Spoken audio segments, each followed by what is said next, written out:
Well, I first came to the Warren back in 91, 92. So I was 15/16 years old.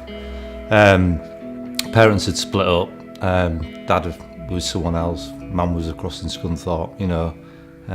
Felt, not wanted, but a lot of arguments. I was living with my mum. A lot of arguments with his stepfather. Got kicked out of there. Came back to Hull.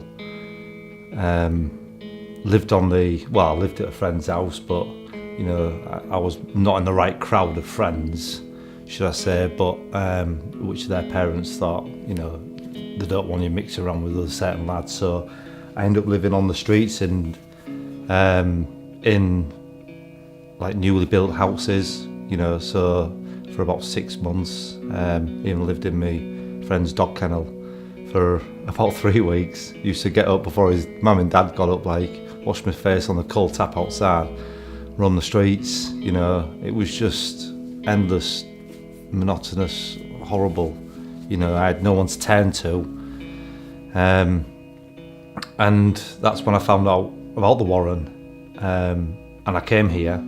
So yeah, I was virtually 16. It was back in 90. I'm sure it was 92, and it was nice. It was an eye opener. But a lot of people saying it's an eye opener when you come in here, but it was an eye opener on the streets. To be amongst that criminal sort of world and learn on the night, no one to turn to, in which I came in here, and I spent a lot of time coming in here over about a 2-3 week period, which I found out other people was in the same predicament as me, young girls being assaulted by the parents and the fathers, and it was horrific really to see how other people were, which really was in the same boat as what I was, homeless, no one to turn to. I got in with a social worker, Tracy her name was, who was associated with the Warren because that was like the doorstep. And they got me accommodation, to stay in, and I used to have, I think it was twice a week, we used to have one-to-ones, and we'd mix with other people in the group, in the house. It was Ashgrove I'd moved on to then, and it was an eye-opener, but it was a good thing because you felt you got a bit of family. It was that family sort of togetherness. You was all in the same boat, so you rode the storm out together. And it gives you a sense of belief in yourself, of wantingness. That you are still a person. It don't matter whether you're a millionaire or you're the Lord Mayor. To me, and that's how I always look on things now, you're all the same people.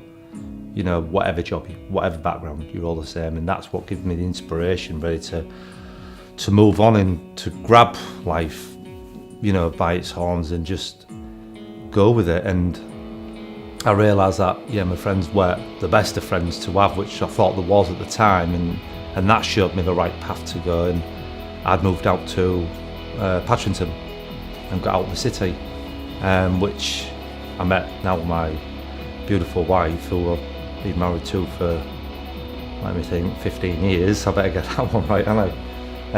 And she had siblings of her own, and we came to have 3 children together as well. So there's 6 children, which they've done remarkably well. I've learnt that from my past experience from the Warren and from social workers, that if you want something bad enough, you've got to go out there and get it. And I've worked. I've always worked. I've got a successful joinery business, a restaurant open now across the water. The lads, the 2 eldest ones, they've got businesses of their own. Both are opening new, bigger adventures, like on Humber Street, and they're employing people. I employ people, so now I'm giving back to the community, and I don't think none of that could have worked if I hadn't have had that path, shown to me. Otherwise, I'd have probably been like some of my old friends, 6 foot under in the ground, which they, I know I've heard from other people they are, or some of them are in prison, but luckily I was one of the lucky ones who really came here and seeked that, you know, what I was looking for, and came out great. You know, I can't fault. Love my life to bits now. You know, it's great. The children, even they thank me for how things have gone. I never think I have that much impression on them. Like, but they are real grateful, and we was hard with them. You know, you've got to work. You're not just going to be sit down lazy.